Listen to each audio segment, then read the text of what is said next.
আজকে আর বেশি কিছু রান্না করব না। আজকে রান্না করব শুধু একটা তরকারি। কালকে তরকারি রান্না করেছি, সেই তরকারি আছে। আর আজকে একটা তরকারি রান্না করলে এটা দিয়ে হয়ে যাবে। তো ওই পোয়া মাছ দিয়ে মুগের ডাল রান্না করব। মুগের ডালটা ওই যে আমি প্রেশার কুকারে সিদ্ধ দিয়ে নিয়েছি। আর এইখানে কাঁচামরিচ, পেঁয়াজ, একটু জিরা, তেজপাতা দিয়ে ভেজে নিয়ে এখানে একটু আদা রসুন বাটা দিয়ে দিলাম।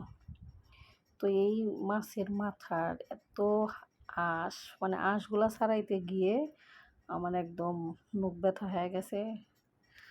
আর আঁশ মানে ছাড়ে না। তো যাই হোক, ওই ডালের যে পানিটা ওইটা দিয়েই মাছটাকে একটু কষিয়ে নেব। তো আসসালামু আলাইকুম, সবাই কেমন আছেন? আশা করছি সবাই খুব ভালো আছেন। আলহামদুলিল্লাহ আমরাও খুব ভালো আছি। আমার নতুন একটা ব্লগে আপনাদের সকলকে স্বাগতম। তো আজকে হচ্ছে একটা তরকারি রান্না করব, আর তো কিছু রান্না নাই, শুধু ভাত বসিয়ে দিয়েছি। মানে তরকারি একদিন যদি একটু বেশি রান্না করা হয়, তারপরের দিন দেখা যায় যে তরকারিটা থেকেই যায়। আর দেখা যায় যে যদি বিকেলে আবার কোনো কিছু খাওয়া হয়, সেই ক্ষেত্রে দেখা যায় তরকারি আরও থাকে। মানে ইচ্ছা হইলে রাত্রে কেউ ভাত খায়, আবার কেউ খায় না। এই হইছে অবস্থা। তো যাই হোক, এই হচ্ছে আজকে আমার দুপুরের রান্না। আপনাদের বাসায় দুপুরে কী রান্না হচ্ছে অবশ্যই কমেন্টে জানাবেন। আর আমার দেবর মানে এই মাছের মাথা দিয়ে ডাল রান্না করলে এত পছন্দ করে, ও শুধু এই ডাল দিয়ে ভাত খাইব, আর কোনো তরকারি নিবও না। ওই দেখা যাবে যে যে তরকারিটা আছে ওইটাও রয়ে যাবে। আমি শুধু এটা চিন্তা করতেছি যে ওই তরকারিটা আজকে শেষ হবে না, কালকে যে মাছ রান্না করছি।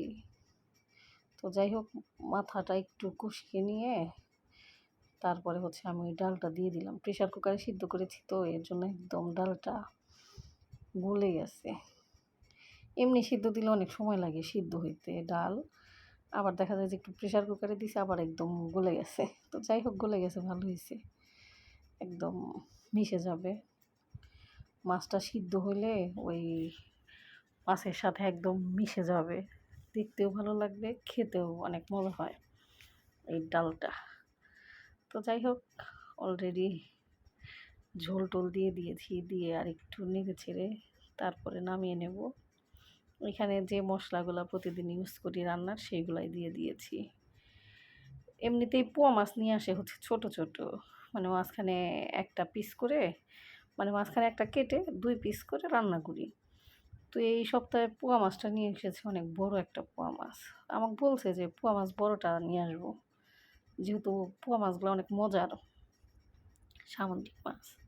তো বলছি আচ্ছা, তাহলে মাছটা নিয়ে আসছে, কেটে নিয়ে আসে নাই এত।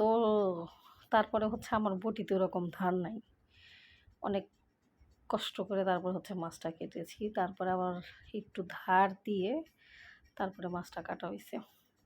তো এই তো হচ্ছে রান্না বান্না টেবিলে দিয়ে দিয়েছি। রান্নাটা দেখতে কেমন হয়েছে অবশ্যই কমেন্টে জানাবেন।